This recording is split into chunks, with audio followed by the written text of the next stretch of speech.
of the emotions he was picking up. He felt the emotions whether he was wearing the charm or not, but those around him at least had the illusion of privacy when he took it off. Ivy, my roommate and business partner, thought it stupid to break witch magic with human psychology in order to recover my memory, but I was desperate. Her efforts to find out who had killed Kiston were getting nowhere. Ford's relief at being surrounded by walls was almost palpable, and seeing him release his death grip on the table, I headed for the narrow door to the living room and the rest of the boat.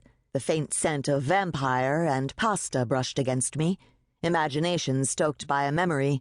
It had been 5 months. My jaw clenched, and I kept my eyes on the floor, not wanting to see the broken door frame.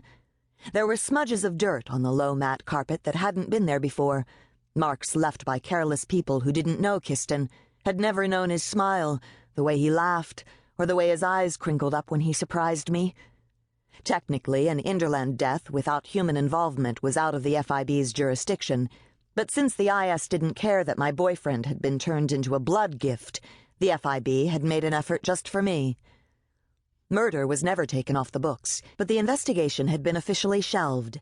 This was the first chance I'd had to come out here to try to rekindle my memory. Someone had nicked the inside of my lip trying to bind me to them. Someone had murdered my boyfriend twice. Someone was going to be in a world of hurt when I found out who they were. Stomach fluttering, I looked past Ford to the window where the bloody handprint had been, left like a signpost to mock my pain without giving any prints to follow. Coward. The amulet around Ford's neck flashed to an angry black. His eyes met mine as his eyebrows rose, and I forced my emotions to slow. I couldn't remember crap. Jenks, my backup and other business partner, had dosed me into forgetting so I wouldn't go after Kiston's murderer. I couldn't blame him. The pixie was only 4 inches tall, and it had been his only option to keep me from killing myself on a suicide run. I was a witch with an unclaimed vampire bite, and that couldn't stand up to an undead vampire no matter how you sliced it. "You sure you're up to this?" Ford asked, and I forced my hand down from my upper arm. Again. It throbbed with a pain long since gone as a memory tried to surface. Fear stirred in me. The recollection of being on the other side of the door and trying to break it down was an old one. It was nearly the only memory I had of that night. "I want to know," I said, but my voice sounded wobbly even to me. I had kicked the freaking door open. I'd used my foot because my arm had hurt too much to move. I'd been crying at the time, and my hair had been in my eyes and mouth. I had kicked the door down. A memory sifted from what I knew, and my pulse hammered as something was added. The recollection of me falling backward, hitting a wall. My head hit a wall.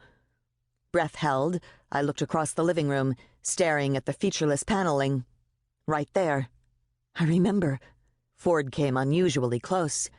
"You don't have to do it this way." Pity was in his eyes. I didn't like it there, directed at me, and his amulet turned silver as I gathered my will and passed through the doorframe. "I do," I said boldly.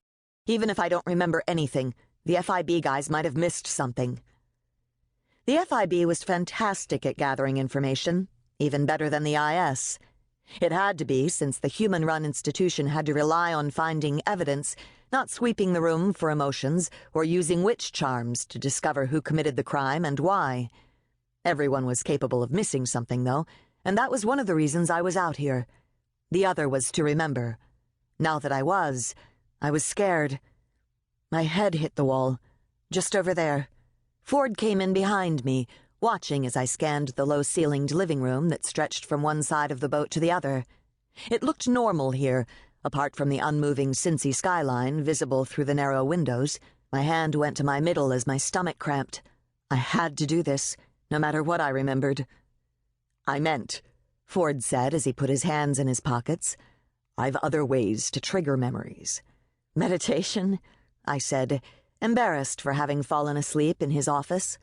Feeling the beginnings of a stress headache, I strode past the couch where Kiston and I had eaten dinner, past the TV that got lousy reception, not that we ever really watched it, and past the wet bar. Inches from the undamaged wall, my jaw began to ache. Slowly, I put a hand to the paneling where my head had hit, curling my fingers under when they started to tremble.